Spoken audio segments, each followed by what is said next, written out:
Hello दोस्तों, मैं CA Rahul Agarwal और मैं आज आपसे एक बहुत ही इंटरेस्टिंग टॉपिक के बारे में बात करूंगा।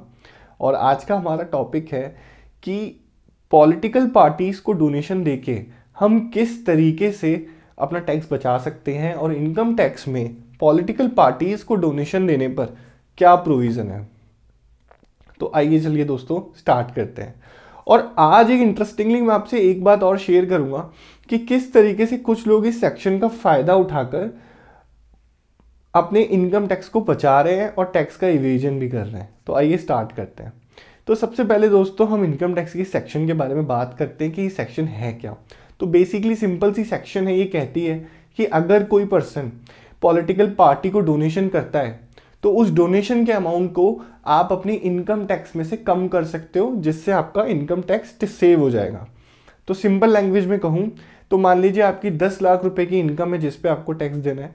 तो अगर मान लीजिए आपने 2 लाख रुपए का पॉलिटिकल पार्टी को डोनेशन दे दिया तो आपको सिर्फ 8 लाख रुपए पे ही टैक्स देना है। अब ये बात करते हैं कि ये डोनेशन दे कौन सकता है। कोई भी पर्सन पॉलिटिकल पार्टीज को डोनेशन दे सकता है।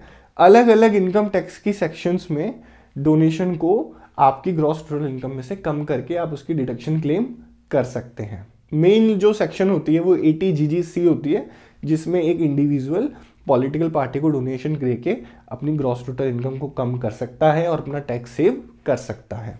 अभी बात करते हैं कि ये डोनेशन हमें देना कैसे है।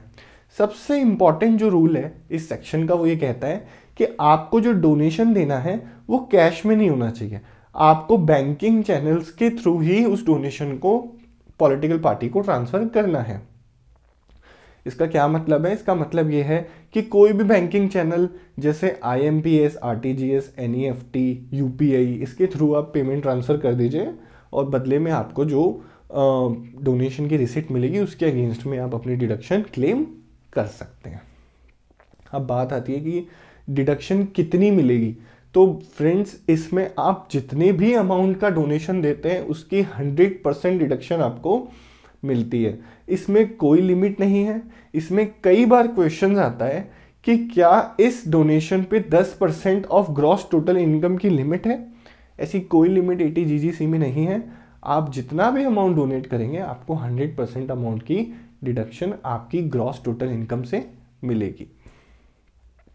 नेक्स्ट क्वेश्चन आता है कि क्या हमें एक ही पॉलिटिकल पार्टी को डोनेशन देना होगा या हम डिफरेंट पार्टीज को डोनेशन दे सकते हैं। तो आप कितनी भी पार्टीज को डोनेशन दे सकते हैं एक साल भर में, और उसका जितना आपने टोटल डोनेशन किया है उसके अगेंस्ट में आपको डिडक्शन मिल जाएगी। नेक्स्ट क्वेश्चन आता है कि हम ये डिडक्शन क्लेम कैसे करेंगे।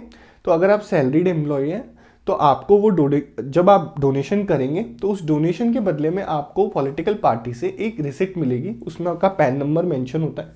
उस रिसिप्ट को आप अपने HR डिपार्टमेंट में या फाइनेंस डिपार्टमेंट में सबमिट कर सकते हैं, जिससे वो आपके फॉर्म 16 में शो हो जाएगा। लेकिन अगर आपका ऑफिस या आपके ऑफिस में HR डिपार्टमेंट उसको एक्सेप्ट नहीं कर रहे हैं तो आप अपने इनकम टैक्स रिटर्न भरते टाइम उसकी डिडक्शन क्लेम कर सकते हैं। अब मैं बात करता हूं कि इंडिया में जो प्रैक्टिस चल रही है और इंडिया में किस तरीके से लोग इस सेक्शन का मिसयूज कर रहे हैं। तो दोस्तों, इस सेक्शन का मिसयूज इस तरीके से हो रहा है कि कुछ लोग बैंकिंग चैनल के थ्रू फंड्स तो ट्रांसफर कर देते हैं पॉलिटिकल पार्टीज से, लेकिन पॉलिटिकल पार्टीज से वापस उस फंड्स को कैश में रिसीव कर लेते हैं और एक कोई भी कमीशन पे करके और उसका फ़ायदा उठा रहे हैं। लेकिन दोस्तों, ये इससे आपका टैक्स तो बच रहा है, लेकिन ये बहुत ही गलत प्रैक्टिस है और इसके अगेंस्ट में आपको पेनल्टी का भुगतान भी करना पड़ सकता है। इनकम टैक्स में ऐसी प्रोविजंस है जिसके बदले में आपको डबल 100% ऑफ टैक्स भी आपको पेनल्टी भरनी पड़ सकती है। तो इस तरह की प्रैक्टिस में इन्वॉल्व ना होना है और ना होने देना है किसी को। तो इस टॉपिक से रिलेटेड अगर आपके कोई क्वेश्चन है दोस्तों तो प्लीज़ मुझे बताइए। मैं ज़रूर कोशिश करूँगा उनके आंसर करने की। और इसी तरह की वीडियोस और देखने के लिए प्लीज़ मेरे चैनल को सब्सक्राइब कीजिए। Thank you so much. Goodbye दोस्तों।